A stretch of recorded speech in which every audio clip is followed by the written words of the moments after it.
Ao contrário da Gayatri Spivak, o Marx compreende que a revolução deve partir da economia e deve partir da extinção da propriedade privada e a extinção das classes.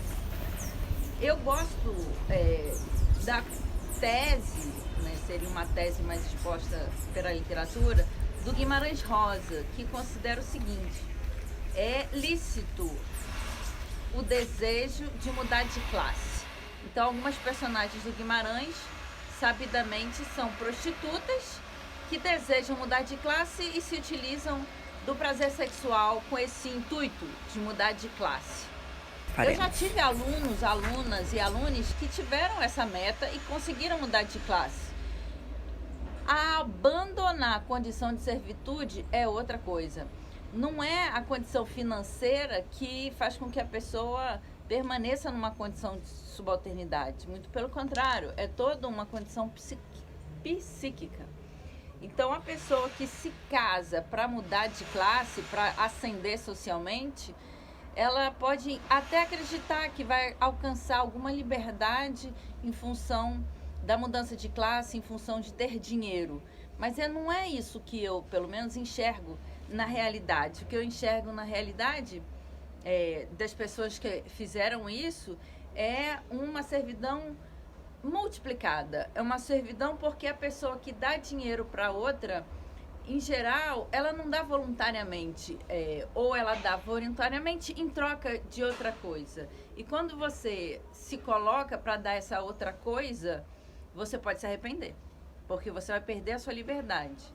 Isso já está no pensamento de Hegel.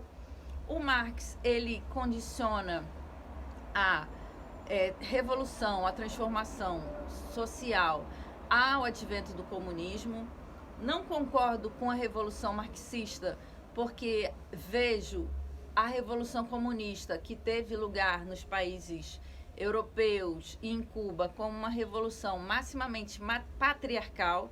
Então, ao invés de ter uma comunidade voltada para o autocuidado, o que eu vejo nas revoluções comunistas que tiveram ocasião na história é um acúmulo de poder de homens brancos que colocam a população como refém dos seus desejos e caprichos.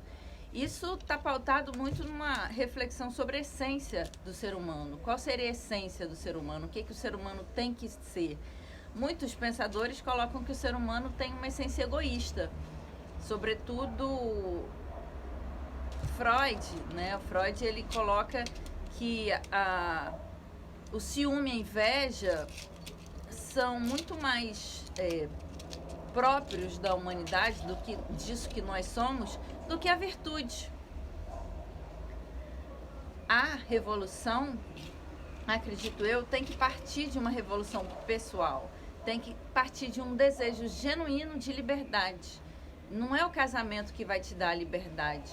Muito pelo contrário, o casamento, quando se dá em razão de uma mudança de classe, de um desejo que, como eu disse, Guimarães Rosa toma como genuíno, que é o desejo de mudança de classe, ele pode funcionar como o oposto do que o que pode parecer.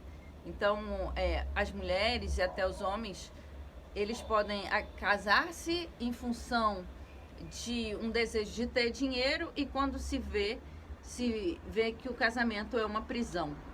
O amor genuíno é uma ficção, o amor romântico tampouco.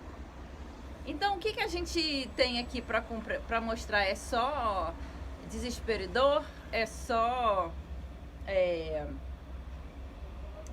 descontentamento com relação aos dias dos namorados? Muito pelo contrário. A noção de classe social também está presente em Platão. E lá na República a gente vai ver o Platão defender a posição de que é preciso que haja a classe dos guardiões. Eu leio particularmente a classe dos guardiões como símile em grandeza à classe dos orixás. Quem são os orixás? São deuses que estão na natureza, cujo melhor acesso é a nossa capacidade de sabedoria. Então, quanto mais um ser humano se torna sábio, mais ele se torna digno de ser escolhido pelos deuses para alcançar a divindade que todos nós somos capazes de alcançar. Então é isso, eu agradeço muito você que está assistindo. Um beijo no coração. Mokuyu Motumbá Quelef é para quem é filho de santo. A bênção para quem é de a bênção. Axé, saravá.